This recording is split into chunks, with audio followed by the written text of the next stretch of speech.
També un petit resum de cadascun dels evangelistes i entrar en la primera part de lo que els quatre, diguem,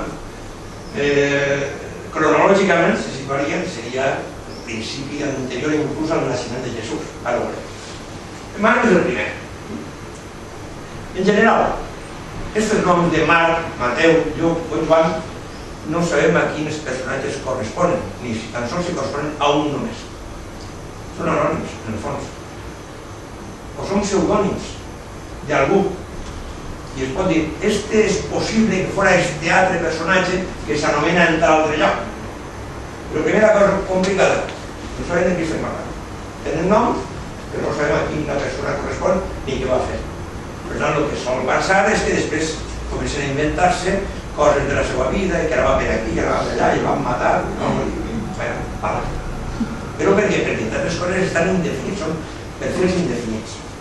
Marc no està clar, i és. Alguns tractadistes apunten que era un deixeble de Pere i que a més acompanyava a Pau.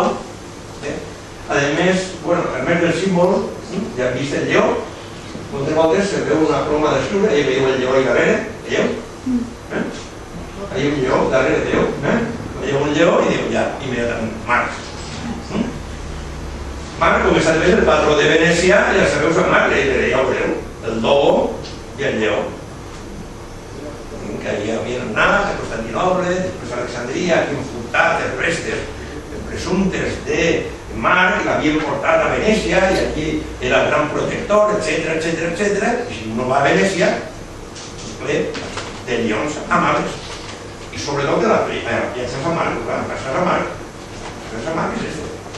I este és el lleó, el símbol d'este evangelista.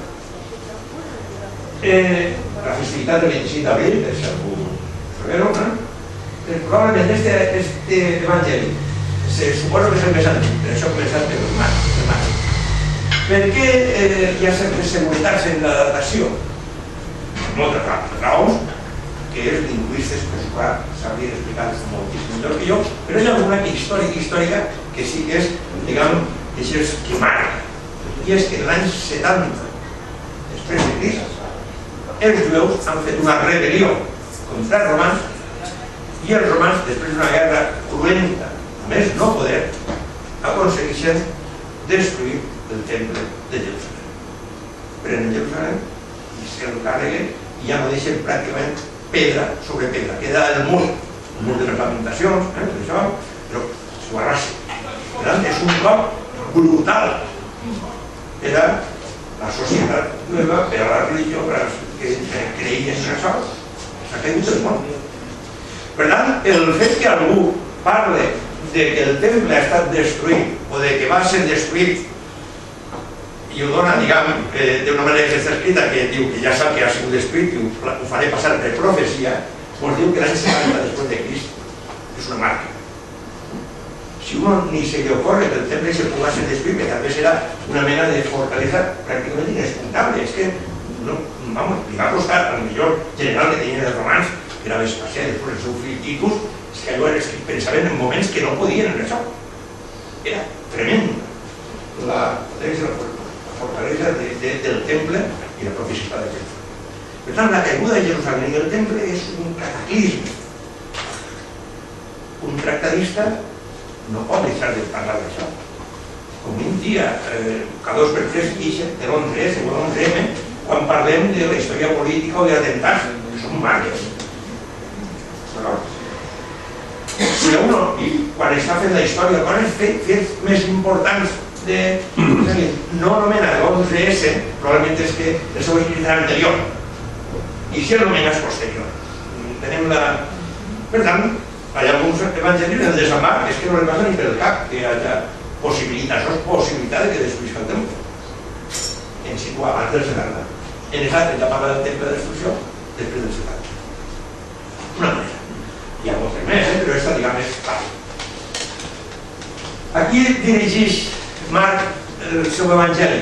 Aquí pretén convèncer fonamentalment a gent helenitzada, a gentils, o a gent que no són jueus estrictes, que per a ells la seva visió del món no se basa en el compliment de profecies en l'Antic Testament, sinó que senzillament tenen una vida, diguem, més civilitzada, en el sentit de menys fanatitzada. Doncs bé, té algunes coses dirigit a gentil i per tant explica, hi ha fragments que explica coses que un jueu ja sabia que no l'hauries d'explicar. Però quan tu expliques alguna cosa a algú que han fet de tal manera que no ho entén aquells que estan dirigint a algú que no sabia de què anava el ritual. Tu li digues, doncs nosaltres aquí celebrem el diumenge i la gent sol tancar els comerços i després ja van a missa, doncs t'explicar algú que no és d'aquí. Tots aquí sabem que els diumenges és el dia festiu. Quan ho has d'explicar és que no és d'aquí. I això és una altra. Tot i això, no és una persona molt versada en alguns detalls, és a dir, sap coses però de passada i té errors, diuen, de geogràfic, de costum, de lleis, i no acaba d'explicar-ho bé, però vamos, ho intenta. És una referència del món jueu al món gentil. Fa molt d'èmfasi en exorcisme i en curacions i, a més, presenta una actitud antijueva. A la veritat. Parla de que els jueus tenen més responsabilitat que els romans en la mort de Jesús. Això apareixerà en alguns evangelis i en alguns en particular de Joan de manera ja enfàtica. Els malos, no hi són. Això passa per a la gent de fora, perquè els jueus han tingut conflictes tremendos i també entre els propis jueus. Una de les aficions dels jueus és matar-se entre ells. Històricament referits com la dels cristians, matar-se entre ells. També per un no res. Fan la batalla. Si recordeu la pel·lícula aquella de La vida de Brian, en un moment donat hi ha un grupet, 3 o 4, i allí un altre grupet, i allí un altre grupet, i allí un altre grupet, i allí va Brian que diu, esto es el Frente de Liberación de Judea, no, esto es el Frente de Judea de Liberación, no vale. I entonces no, però és que no, el antifrente, sí, el tio liat, diu, aquells són uns no sé què, uns reformistes, i aquells són... Bueno, i cada grupet és no seu, i aquell no sap que realment un canvi de no res suposa un món. Celebra la dita eixa de que si hi ha 2 jueus, com a mínim hi ha 3 opinions i a més diferents i oposades. O sigui, això no és en principi un bon i roi, pot estimular molt el debat argumentatiu, però hi ha com una curiositat atribuïda a això. De què passa? Quina és l'estructura fonamental de Mann? Doncs és la història d'un jueu, estem fent-ho des d'un punt de vista secular, és a dir, un home llig, se llig això, diu que conta la història d'un jueu pobre, predicador, que es guanya la vida com a predicador, com a exorcista i com a curandero, i que l'autor, el que escriu, pren com a messies, i que és individu injustament, segons Mann, acusat i executat. I sembla que després hi ha un afegit posterior, i que torna a mirar curosament a la vida. Va una resurrecció. Quines són les parts? Jesús, ja adult, va batejar-se en Joan el Baptista. Comença directament ja en un individu adult, que se va batejar-se. I de repente allí es transforma en Déu. Per què? Perquè apareix un esperit que li diu estes. I no hi ha naixement. Directament, i quan comença a ser Déu? Quan hi apareix un esperit. Batejar-se amb Joan el Baptista, que és un immersor. Què vol dir això? Un individu que neteja els pecats banyant de la gent. On estan en Galilea? Què vol dir això? El nord d'Israel ben separats de Jerusalem. En Jerusalem està el temple i hi ha l'obligació, entre altres coses, d'anar 3 voltes a l'any a fer sacrificis. La gent pobra, 3 voltes a l'any, anar a Jerusalem a comprar-li uns coloms, perquè no han anat a el colom, i llavors era un desbaratet, vull dir. Al sacerdot que tenia la paret a muntar, són els saduceus, sobretot, que compren el comerç, per anar a pagar-li, comprar-li el colom a un preu desorbitat, degollar-lo, tornar sota volta a Galilea, pobres que són, sí, apareixen sectes que diuen que no fa falta careu. Si teniu problemes, jo guardaré. No és secta. Digna des del punt de vista d'intenten solucionar un problema que els pobres, perquè no tinguin la sensació de culpa de que no anaven allí a deixar-li els diners a la colla aquella del Sanedrín i el Saduceu que tenien controlat el temple. En aquest moment, Paral·lelia privada és un mare magnum de grups de tendències religioses extraordinàries, més coneguts, els saduceus, els que controlen el temple, els fariseus, molt estrictes i amb unes diferències així doctrinals. Els fariseus creuen en la resurrecció, diguem, de l'ànima després, els saduceus no. Tenen petites coses, però després, a l'hora de la veritat, qui mana, qui està en l'autoria romana, aclarim-nos. Qui són els cardenals i tal, és el comú. Un altre poden ser els que discuteixen aspectes doctrinals cristians, altres poden ser els cristians de base. Tenim també, nosaltres avui en dia, també tenim diferències i no són altres, encara que tots estiguin davant de cristians o de catòlics.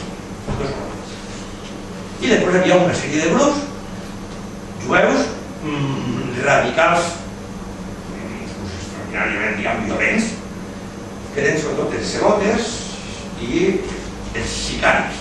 Una sica, ja, l'assassinat selectiu o l'assassinat indiscriminat a tot. Eren el que avui en dia diem terroristes. Cap confraternització amb els romans, cap confraternització amb els jueus helenitzats i a mort. Però a mort. Alguns d'ells formaran part de la colla de Jesús, dels apòstols.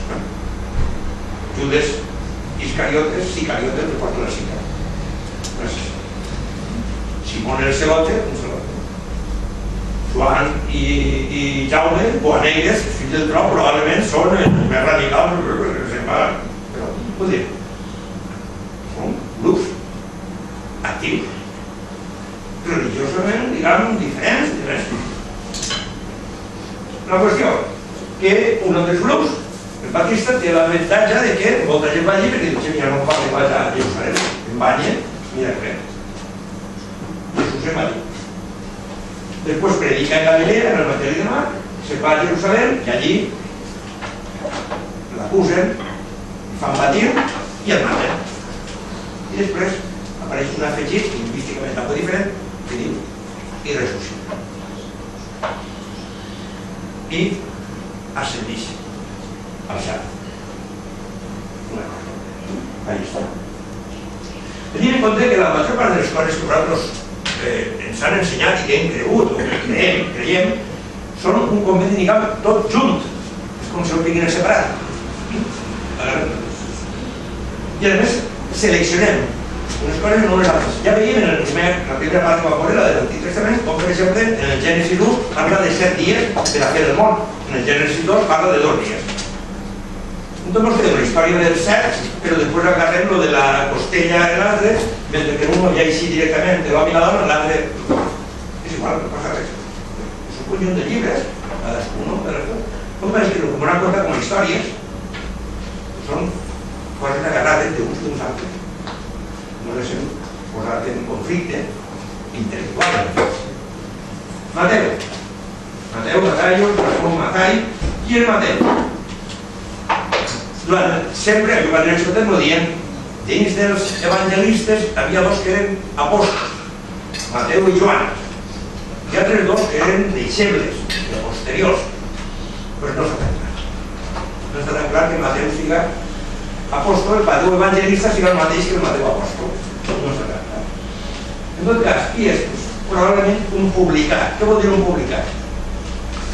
En aquella època, Roma, quan conqueria un territori, i tot això és meu, vos dice que vos governeu sempre que em pagueu uns impostos, uns tributs, etc.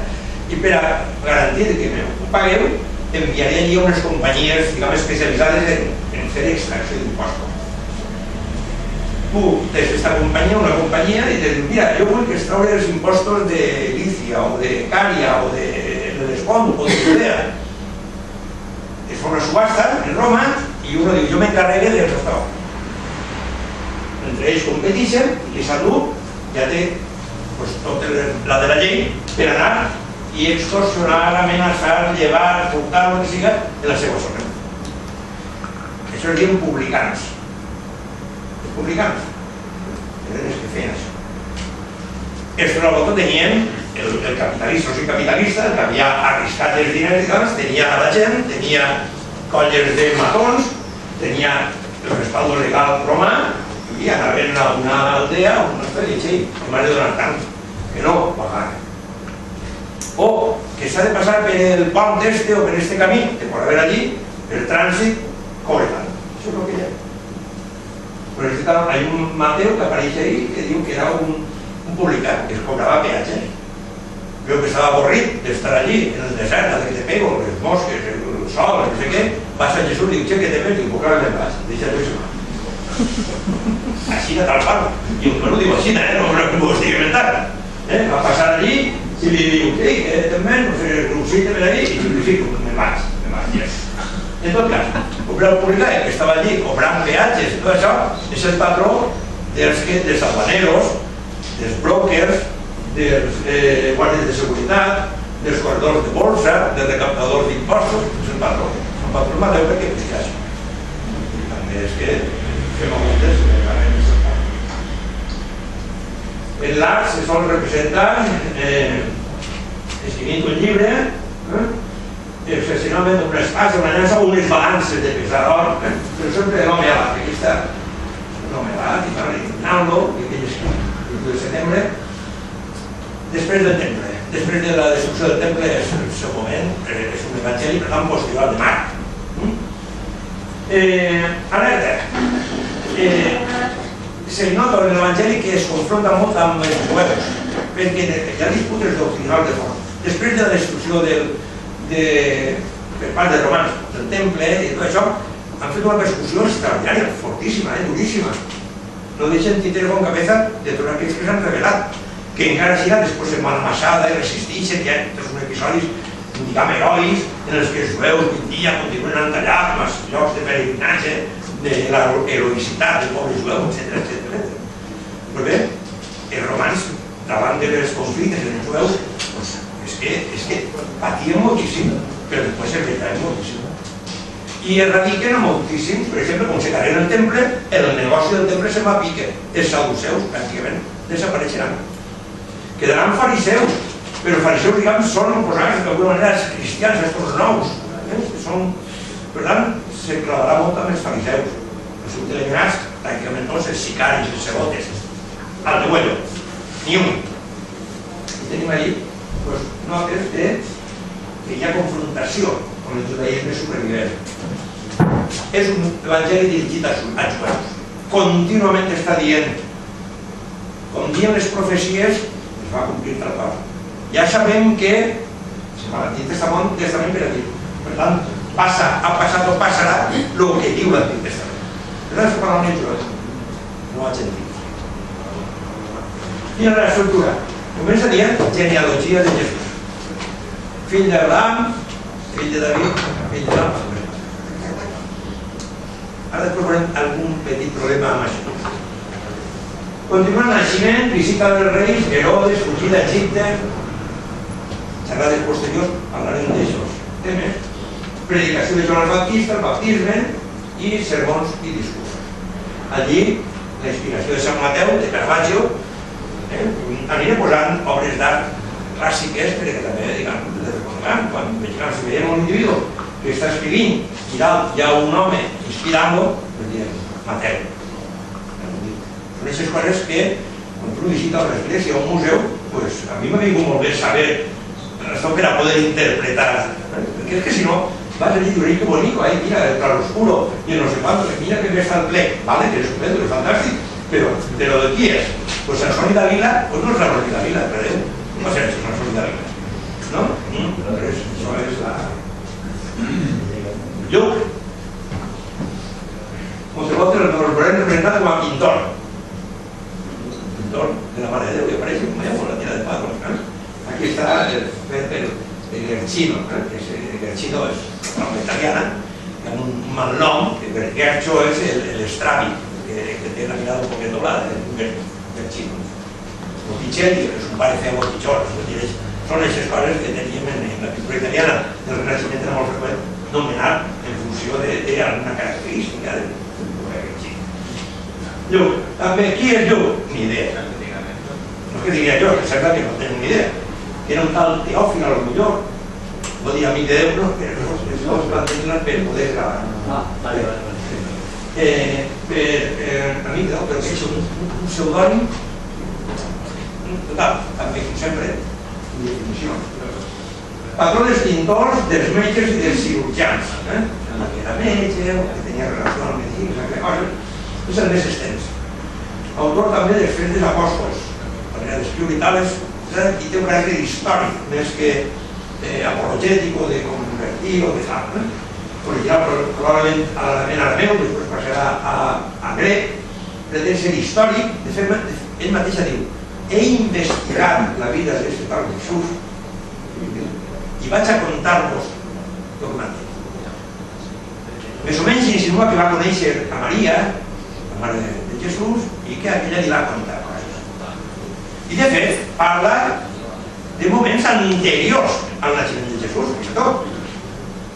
Quan Maria va visitar a la seva cosina Isabel, que serà la mare de Joan el Batista, se remunta molt darrere. Remunta molt darrere. Encara així, té errors de geografia i costums de Palestina, està dirigit a cristians gentils, com feia Marc, i no a judeus, com feia Mateu. Per tant, explica coses per al que és no jueu, quan parla, però intenta evitar coses de l'Antic Testament, directament. Encara així intenta evitar. Una altra volta, de Jesús, els jueus malvats. És el més condescendent de les romans. Home, sí, porten el cas, ho fan algunes, però no són tan malos. Més o menys, per què? Perquè dirigir els gentils són romans o proromans. Estaven enemitzats. No pots anar per ahí malparlant d'ells a tope. Entonces el gentí, sí. Parla de l'origen del baptista, de l'anunciació, del naixement de Jesús. Abunden les predicacions i narra fets post-resurrecció. Inclou més paraules i més personatges femenins que cap altre evangeli. Alerta, quan inclou personatges femenins que probablement la influència grega està present i molt. Per als jueus profundament masclistes, les dones no pinten fam, alerta. Homes i homes, i les dones, les que apareixeran, són dones normalment, diguem, estan marcades per alguna cosa, en matèria, i per l'últim Joan, abans de passar al que hi ha l'inici del Batista. Joan, l'àguila, Joan de Beltrán, en Roma, l'àguila, un individu amb un llibre i un àguila, automàticament. Joan de Beltrán. Qui és Joan? Un altre autor mateix, ni idea. I a més, alguns pensen que són més d'un. També s'hi atribueixen l'Apocalipsi i 3 epístoles de Joan, però també tot això en un marc d'incerteses. I el que pareix que és segur que no era el Joan evangelista, no era el Joan apòstol, que apareix després en els quadres en el que Joan al costat de Jesús, reclinant el cap, jovenet, imberbe, etc. Molt raro, per què? Perquè l'Evangeli està escrit al voltant de l'any 100. Per tant, si quan tenia Jesús 30 anys, aquell era un jovenet, amb la vida de 18, 100 anys més, 118 anys, doncs no fa fer les coses, probablement no fa. En tot cas, se li sol representar. Imberbe, els de més, portant el cap. Jovenet, escrivint el llibre. I l'àguila, inspirant-lo, ho acompanya. Patró dels impressors i dels arts gràfiques de la Catalunya, protector front als verins, no sé com, verins. Apareixerà també, en ocasions, amb una copa i una serp. En el polític de Gant, per exemple, apareixeria ell en una copa i una serp. Per què? Contra la llegenda, que en un moment donat l'han agarrat i li diuen seria de renunciar a les seves creences, i ha dit que no, doncs sí, doncs mira, anem a fer una cosa per a que, veure, agarrarem una serp i posarem el verí en una copa, tu te la veuràs i així el matarem. Aquell no passa res, passeu-me que aquí estic protegit, tinc el segur, a la plom, a ser, que pega el verí i no li passa res. Doncs quan no ens passaria res a ningú de vosaltres, probablement, de veure un verí de ser. Per què? Perquè el verí de ser era un verí neurotòxic o de tot és. Per inoculació sí que actua. Quan passa un verí per l'estómac i l'intestí, les proteïnes d'això destrossades i no actuen. Hi ha molts verins que són verins per via intravenosa o intramuscular i no ho són de meridional. Però el volem sempre en una copa i en la sang. Símbols, a més de farmacèutics, la copa, veritat que sí, a ser, la relació amb la medicina. I teníem allí els fills d'Asclepi, o Esculapi, les seues filles, Higia, porta també la copa i la ser. I els podem que poden controlar els tòxics i els verins, poden evitar els mals que acarretarien en altres dosis, d'una altra manera, en gestió psicològica. En tot cas, una copa i una ser, també diem Joan Evangelista. Està escrit per volta de 90 en un grec internacional de l'època, en un grec, diguem, en anglès, com en l'anglès d'ara que podríem escriure que estem aquí si sabem en anglès. Un anglès, diguem, que no seria de Shakespeare exactament, però que més o menys, deixa anglès per entendre, vaja. És el més antijueu dels evangelis. Té una visió mística, dirigida a comunitats cristianes avançades. El cristianisme ja té comunitats sòlides. Allí gent que debat de qüestions filosòfiques, religiosa, literatura, i se dirigeix a ells. Per tant, utilitza una terminologia molt alambicada. Per això, l'ànima, ja ho recordeu, només començar. En el principi era el verb, i el verb era amb Déu, i el verb era Déu. Te deixa flipant. Bueno, i ara què faig? Si no saps que verb és el logos, és dir, la paraula raonada, doncs diràs, per què no moria el verb i per què no el principi de l'adjectiu o el substantiu o el present directe? No pots saber, salvo que tinguis preparació filosòfica, preparació lingüística, entrar directament en el principi del verb i dius, hosti, de què va la cosa? És molt abstracte. És molt abstracte. Quina és l'estructura? També comencen a partir de Jesús, predicació de milagres, passió i mort, aparicions després de ressuscitat i després comenta coses com la relació entre el fill i el pare, entre el redentor i els creyents, presenta l'Esperit Sant com el consolador o enfatitza l'amor com a element cristià. Pues veu que és filosofia en pena. No és narració de fet. Els parts que són de la manera. Per tant, la presentació dels artistes és esta i ara només que, en tot cas, farem una petita